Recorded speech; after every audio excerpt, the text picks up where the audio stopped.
The sun was a hammer that day, and the wind carried the smell of dust, sweat, and whiskey through the center of town. The crowd pressed in under the creaking sign of the Hollow Creek Trading Post, where the platform had been built, rough pine boards, half splinter, half shame. The auctioneer's voice cracked like a whip. Next up, one fine frontier bride, good with her hands, I'm told, and strong enough to work a field. Laughter rippled through the men, dry and sharp. Boots scraped, spurs jingled. A few tipped their hats mockingly as Martha Jo Hayes stepped onto the platform. She wasn't delicate. The boards groaned beneath her. Her dress, pale blue once, now clung to her arms and hips like old fabric begging for mercy. She held her chin high anyway. The sun found the sweat on her face, but her eyes didn't blink. Now, the auctioneer said with a grin slick as grease, don't all fall over yourselves, boys. She can't ride, but she sure can cook. Ain't that right, missy? The men chuckled. A bottle shattered somewhere behind them. Martha didn't answer. Her hands were folded tight at her waist, white-knuckled but steady. Go on, girl, someone shouted from the back. Tell us what you're worth. Her voice came out low and clean, cutting through the laughter like a knife through bacon fat. No one marries a fat girl, sir, she said, staring straight at the auctioneer. But I can cook. The laughter stopped. Even horses seemed to shift uneasily. A tumbleweed rolled across the road, scraping against a wagon like a bad memory. The auctioneer cleared his throat, suddenly less sure. Well now, we're all mighty appreciative of honesty, miss. But this here's a business matter, you see. Ain't no shame in.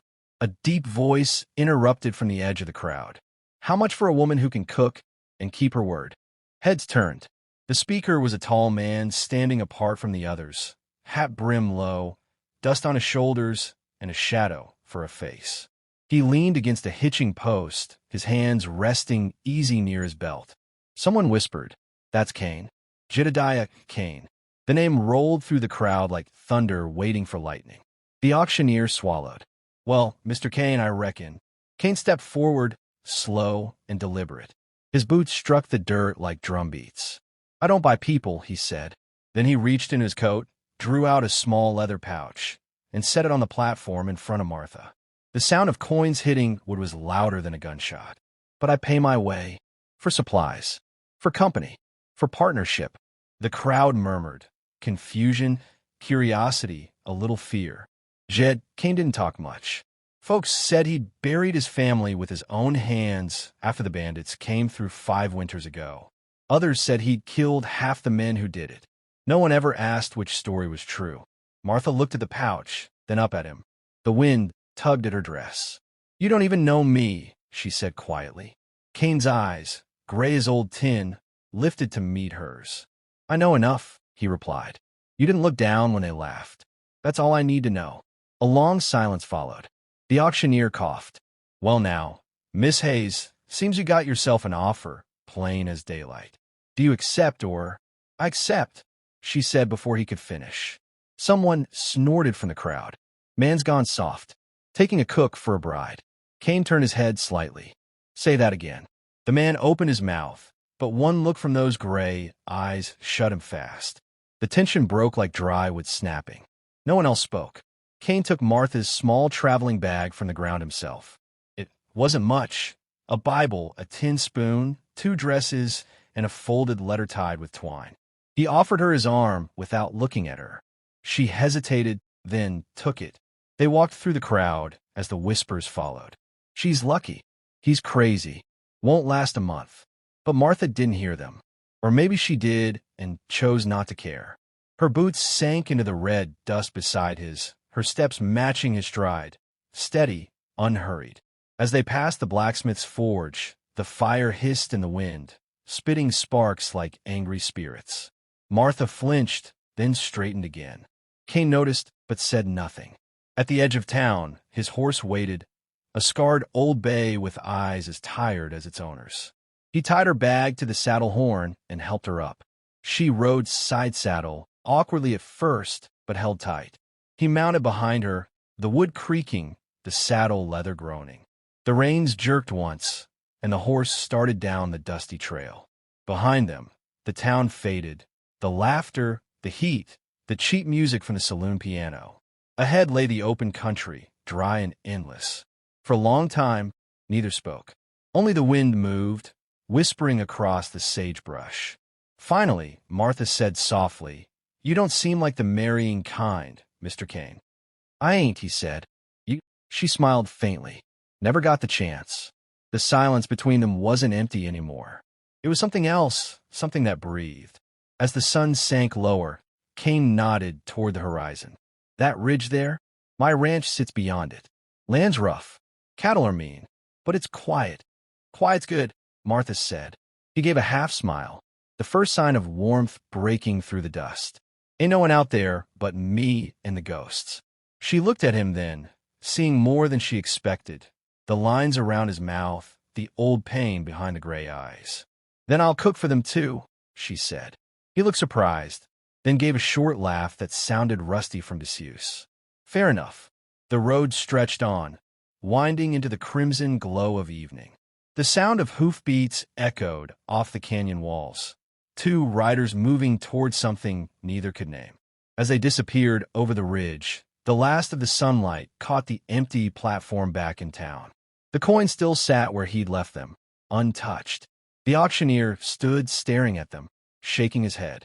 And the storyteller's voice, low, raspy, full of dust and years, would say, "That's how it began, children," with laughter that turned to silence, and a woman who answered shame with truth. They thought she was nothing but a cook, but that day, the West met its first legend in an apron. The wind howled through the open slats of the barn, carrying with it the cry of a loose shutter and the groan of dry wood. Martha gripped the handle of the water pump with both hands and worked hard. Her sleeves rolled past her elbows, her breath misting in the early chill. The pump coughed, spat brown water, then ran clear. She filled the tin bucket, wiped her brow, and looked toward the horizon, a wide, red emptiness stretching into forever. Behind her, the ranch creaked awake. One barn, a leaning corral, and a house that looked tired enough to fall asleep standing. Nothing but Kane's horse and 3 skittish cattle in the pen. She heard a door slam. Jed Kane stepped out of the house, shirt half-buttoned, hat shadowing his eyes. He said nothing, just walked to the fence, checked the posts, and started working. The silence between them had weight, like a stone they both carried but didn't drop. "Breakfast ready," she called, her voice steady. He didn't turn. "Eat without me." She didn't argue. She just turned back to the house, where the smell of biscuits and black coffee drifted through the screen door. The table was set, 2 plates, 2 mugs, but she ate alone. Her fork scraped the tin plate, echoing in the empty room. When she finished, she didn't rest. She swept the floor, mended a curtain, and went back outside. Every nail she drove, every board she fixed, sounded like she was building a wall between who she'd been and who she meant to be. By noon, the sun was a brand against her neck. She carried feed to the cattle, her dress clinging to her back. A couple of ranch hands, young, dusty, and half-drunk from the night before, leaned against the corral fence, watching her. "Guess the boss likes him big," one muttered. The other laughed. "Ain't no horse strong enough for her." The sound of boots cut him off. Martha dropped the feed sack, turned, and walked straight toward them. Her eyes didn't blink. "Say that again," she said. The first man tried to grin, but his smile faltered. "Just funny, ma'am." She didn't answer. She grabbed the nearest water barrel by the rim, lifted it, and with one clean motion tipped it over, water splashing at their boots. The barrel hit the dirt with a thud heavy as a warning. "Clean that up," she said. They stared at her, not just at her strength, but at the calm behind it. One of them started to speak, thought better of it, and walked off. Jed Kane had been watching from the fence line. He didn't say a word, but when she looked his way, he gave the faintest nod, the kind of man gives when he sees something he recognizes in another soul. The day dragged on in heat and dust. Martha cooked, repaired, cleaned, fed animals, and by sunset, her hands were cracked and raw. Inside, the fire snapped as she stirred stew in a black iron pot. Jed came in without knocking, hat in hand, the smell of leather and dry grass clinging to him. He set his gloves on the table. You didn't have to fix that fence. She ladled stew into 2 bowls. You didn't have to hire me. He almost smiled. Almost. They ate in silence, the only sound the clink of spoons and the ticking of the old clock by the window. After a while, he said quietly, "You're not afraid of work." She looked up. "Afraid's a word I stopped using a long time ago." Something flickered in his eyes. Respect, maybe, or curiosity. Then he said, "Storm's coming tonight. You'll hear the wind howling through the canyon. Don't let it scare you. I don't scare easy." He nodded, stood, and left her to the quiet. Later, when night took the sky, Martha stepped onto the porch. The wind had picked up, dry and sharp. The ranch stretched before her like an ocean of black sand. Coyotes yipped far off. The boards creaked beneath her bare feet. She wrapped a shawl around her shoulders and looked toward the far ridge. For a moment, she thought she saw a light, a flicker, faint but real, like a campfire in the distance. The door opened behind her. "Don't stare at it too long," Jed said. "Sometimes the canyon plays tricks." "Looks like fire," she said. "Sometimes it's worse than that." He leaned against the post beside her, shoulders wide, hands rough.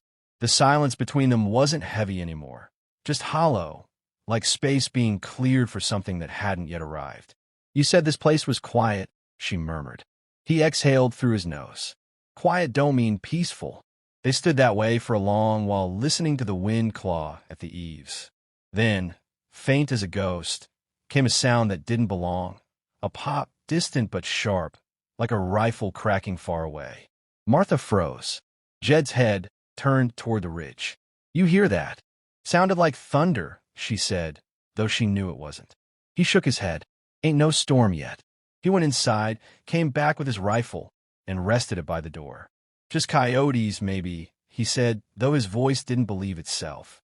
When she looked at him again, she saw something she hadn't before. Fear, quiet and old, sitting behind his eyes. That night, while Jed slept in his chair by the fire, Martha sat at the kitchen table, the lamplight flickering across her face. The rifle lay across her lap, just in case. The house creaked, the wind moaned, and somewhere out in the dark, a coyote howled once, long and lonely. She whispered to herself, "Ain't no ghosts here. Not while I'm cooking." The fire popped in reply. By dawn, she'd baked bread, mended a tear in the curtain, and set out coffee before he woke. When Jed opened his eyes, he saw the rifle still by her chair. He poured himself a cup and said, "You always sleep with a gun handy?" She smiled faintly. "Only when I'm keeping watch." He studied her for a long moment, then nodded. "You'll fit here." Outside, the sun rose over the ridge, red and wide. The ranch was quiet again, the kind of quiet that comes after something unseen passes through. And in that stillness, the storyteller's voice would murmur. It was a lonely place, that ranch of silence. But where silence lived, she filled it with the sound of work, of fire, of courage. And though the man was still a ghost of his past, the woman began to haunt the land in her own way. Not with sorrow, but with strength. The first scream came with the breaking of dawn. A ranch hand's voice, high and raw, echoing from the canyon edge. Martha dropped the pail in her hands. Water splashed across her skirt and ran toward the sound. By the time she reached the corral, the other men were already there, rifles drawn, faces pale. A steer lay torn open near the fence, its throat ripped, hide shredded.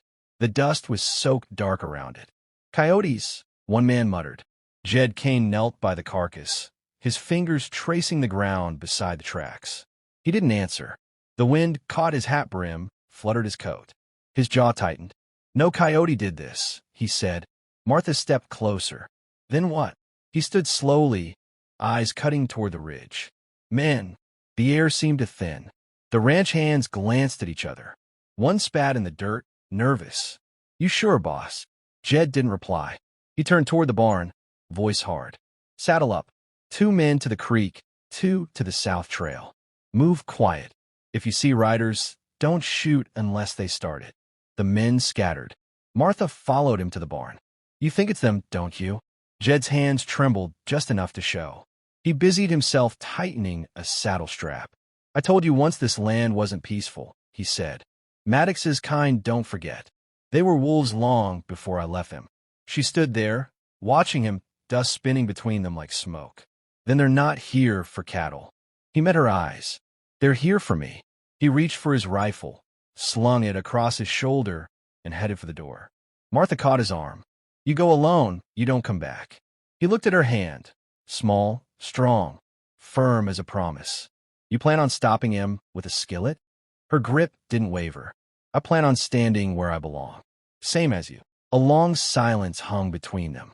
Then, with a sigh like a man remembering how to breathe, he said, Fine. You watch the ridge. I'll take the trail. By afternoon, the sky had turned the color of brass. The wind was mean, the kind that stings your eyes. Martha stood at the fence line with a spyglass, scanning the horizon. Every shimmer of heat looked like movement. Every sound felt like warning. Then she saw it, dust trails faint but rising, far out by the canyon. Riders.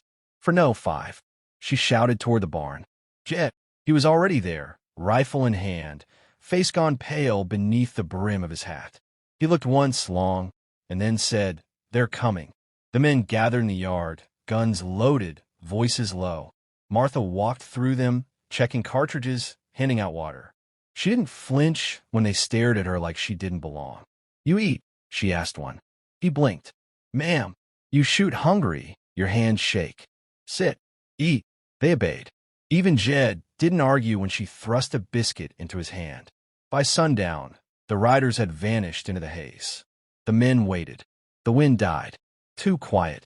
Martha moved between the pens and the porch, her heart a drumbeat she couldn't still. The last of the light slipped behind the ridge. Then gunfire. One shot. Then 2. South fence, someone yelled. Jed was already running. Martha grabbed her shotgun and followed. The ground was uneven. Her skirt caught on sagebrush, but she didn't stop. When she reached the fence, smoke curled in the twilight, a wagon burning. One of the ranch hands lay in the dirt, motionless. Another crouched beside him, firing wild into the dark. Hold your line, Jed roared. Martha dropped to one knee, loaded her gun, and fired once toward the flash in the distance. The sound cracked across the open plain like thunder. A voice called out from the shadows. Cain, you still hiding behind hired hands? Jed froze. Martha saw his shoulders tense. The voice laughed, cruel and familiar. Maddox, he muttered. Another shot whistled past, close enough that she felt the air bite her cheek. She turned, pressed her back against the fence post. What do they want? Blood, he said flatly. Mine. The next hour bled slow. The gunfire came and went taunting. Shadows moved along the ridge. 6 men, maybe more. Wolves in human skin. When it was quiet again, Martha helped drag the wounded hand back to the house. Blood marked their trail like breadcrumbs. She cleaned his wound, steady hands, eyes hard. Jed watched her, silent. You done this before, he said finally. She didn't look up. Cooking and patching ain't so different. Both need a steady hand. He studied her face, the calm, the grit, the strange peace in her eyes, even with death breathing close. Something about it unsettled him. When she finished, she stood. They'll be back tonight. He frowned. You sure? I've seen wolves eat. They always come back for the rest. He almost smiled at that, almost. You talk like you've been through worse. Her eyes lifted to meet his. I have. The lamps burned low as night closed in. The wind carried the smell of smoke from the burned wagon. Inside, every board in the ranch house creaked like it knew fear. Martha sat by the window, shotgun across her knees, staring into the dark. Jed paced behind her. When this is over, he said quietly, if it's over, you can still leave. Ain't too late. She didn't answer for a long time. Then, I didn't come here to leave. Outside, a horse neighed, sharp, panicked. Then came the laughter. Low, carrying across the yard. Cain, you gonna make us come knock? Jed raised his rifle. Martha stood, walked to the door. Her face was calm, her voice steady. Let him knock. He stared at her. You ain't serious. Dead serious, she said. You run from wolves, they'll follow. You stand your ground, they might think twice. He looked at her, long and deep, and for the first time since she'd met him, she saw something break. Not weakness, but release. He nodded once. Then we stand. The lamps were snuffed. The night held its breath. Outside, hooves crunched over gravel. Shadows moved between the corral posts. The laughter stopped. The air turned cold. Martha whispered, "They think they're hunting you." Jed's finger tightened on the trigger. "Ain't they?" She shook her head. "No, they're hunting us." The storyteller's voice would come in here, soft and low, like embers talking. And that night, under the hollow moon, the wolves came back to Cane Ranch. But what they didn't know, what no man in Hollow Creek ever guessed, was that the woman they'd mocked, the one who baked and mended and prayed, was waiting for them too. With steel in her hands and fire in her heart. The sound of hooves shattered the dawn. Dust boiled over the ridge as 10 riders thundered toward the ranch, their silhouettes dark against the burning horizon. Wolves again, only this time not the 4-legged kind. Men with rifles, bandanas, and dead eyes. The same ones who tried to bleed this land dry months ago. Rose was already outside, apron gone, hair bound tight, shotgun cradled in her arms. The front gate hung open, creaking in the wind. She didn't flinch, didn't blink. Elias stepped out behind her, Cole on his hip, hat low over his brow. "You don't have to do this, Rose," he said, voice steady but soft. Her eyes never left the approaching dust storm. "You hired me, Mr. Calhoun," she said, "and I don't leave a job half done." The first bullets came whining past the porch before the echo of her words faded. Splinters flew. Chickens scattered. The air turned thick with gun smoke and grit. Rose dropped to one knee and fired. The nearest rider's hat flew off, and his horse screamed, rearing back. He hit the ground hard, clutching his shoulder. The others spread wide, circling like wolves around a wounded elk. Elias crouched beside her behind the water trough, reloading fast. "They want the ranch," he muttered. "They'll choke on it," she said, slamming another shell into her shotgun. The smell of gunpowder stung the air. The sound of boots on dirt. Horses snorting. Men cursing. The world shrank to the rhythm of breath and fire. Rose leaned out, fired again. Another man fell. Her shoulder bruised from the kick, but she didn't stop.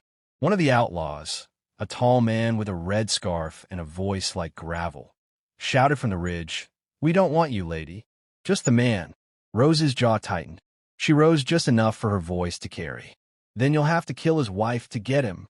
Elias froze beside her, eyes flicking to her face. "Wife?" She didn't look at him, just racked another shell, calm as the still before a storm. "You think I baked all those pies for fun, cowboy?" He almost laughed, but the next volley cut it short. They fell back toward the barn as the outlaws pushed closer, using the corral fence for cover. Bullets punched through wood and glass. The old windmill groaned, one blade snapping loose. Inside the barn, the air smelled of hay, horse sweat, and fear. Rose wiped blood from her cheek. Splinters had cut her, but her eyes burned steady. Elias checked his ammo. "We're running dry." Rose looked at the kerosene lantern swinging from a beam. "Then we'll make what we have count." She yanked the lantern down, smashed it against the doorframe. Flames licked the dry wood like hungry tongues. "Smoke will drive them out of hiding," she said. "Then we pick 'em off." Elias stared at her. "You're insane." "Maybe," she said, "but I'm still cooking." The fire caught fast. The wind shifted east, blowing black smoke across the yard. The riders hesitated, coughing, cursing, their horses rearing from the heat. That was their moment. Elias fired first. Rose followed. 2 more men dropped. The others broke formation, panic tearing their ranks. The red scarf leader charged forward alone, yelling her name. "You ain't no rancher's wife. You're that cook from Carson's auction." Rose stepped out through the smoke, shotgun raised, face streaked with soot. "And you're the fool who thought I was weak." He fired. Missed. She didn't. The echo rolled through the valley like thunder over bone. When the dust cleared, only the wind was moving. Elias walked over slowly, the last smoke curling between them. Rose's dress was scorched at the hem, her hands trembling from the weight of the fight. He took the gun from her gently, then reached out, hesitant, as though afraid she might vanish. "You could have run," he said quietly. She looked out at the ranch, Their ranch now, bathed in red morning light. I've been running my whole life, Mr. Calhoun. Guess I got tired. He smiled faintly. You stood your ground, Rose. She met his eyes. Someone had to. For a long time, neither spoke. The barn crackled behind them, flames dying down. In the distance, the sun rose over the mesas, turning the ash to gold. Years later, folks would tell the story different ways. Some said the rancher's wife had driven off 10 men alone with nothing but a frying pan and grit. Others swore she was a ghost now, guarding the valley from thieves and wolves alike. But the old storytellers, the ones who remembered her name, always ended it the same way. They called her the fat bride of Calhoun Ranch, the woman no man wanted, the woman who stood her ground when the West tried to take everything. And when the dust settled, it wasn't her size that folks remembered. It was her aim,